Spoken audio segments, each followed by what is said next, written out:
سيداتي سادتي مساء الخير عليكم ومرحبا بكم في 100 values. بعد ما شفنا في الكبسولة اللي فاتت les différentes erreurs internes que peut faire une entreprise, اليوم راح نشوفوا quelques erreurs externes.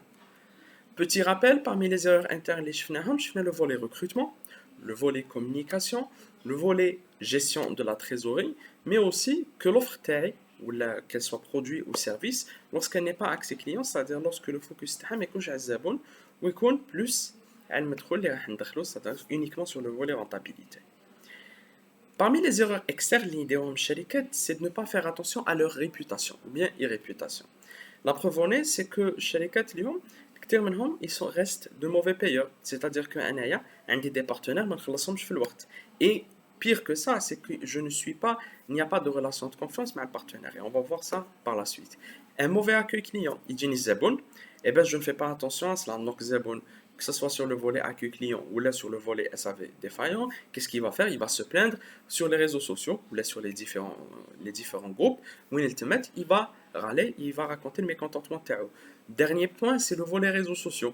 Et donc, les réseaux sociaux ne sont pas adaptés par rapport à l'entreprise, où il parfois beaucoup d'entreprises, la qualité ou la médiocrité ou la défaillance interne ou la défaillance externe va se répercuter à les réseaux sociaux.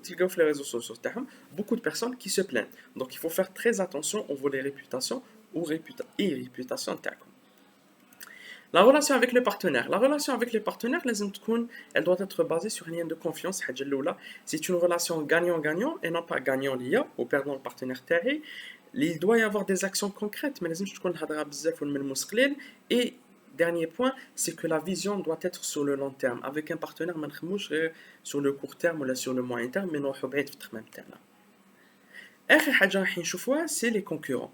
Le concurrent terre, avant d'être un concurrent, ça peut être aussi un partenaire. Bin Samsung ou Apple, où certes ils sont concurrents sur plusieurs secteurs, mais ils sont partenaires aussi sur d'autres. Autre point, le concurrent TI, ce n'est pas un ennemi. Au contraire, le concurrent TI, demain, il peut être un parfait partenaire et quelqu'un qui va m'accompagner et m'aider. Autre point aussi, c'est qu'il faut penser sur le long terme. إذا كنت أنايا عندي une vision par rapport au concurrent, c'est que je dois me dire que le concurrent TI va essayer des choses, وأنا حنتعلم منه. Beaucoup d'entreprises l'ont fait, beaucoup d'entreprises l'ont essayé. Elles ont vu ce qui se faisait sur le marché par rapport à leurs concurrents et elles ont innové. Et c'est que la concurrence, contrairement au monopole, va nous permettre de nous pousser. C'est-à-dire, où là, je vais essayer d'améliorer l'offre taille sur le marché pour mes clients. Et dans l'ensemble, il faut toujours rester propre. La concurrence, ce n'est pas l'occasion de faire une guerre sale, mais c'est une occasion aussi de garder les mains propres, c'est-à-dire où je vais essayer de nuire ou de casser le concurrent. Yatekom Saha, j'espère que c'est tout. À très très bientôt, Inch'Allah. On va voir un autre volet. Et دمتم في رعاية الله وحفظه وإلى اللقاء. بقوا على خير.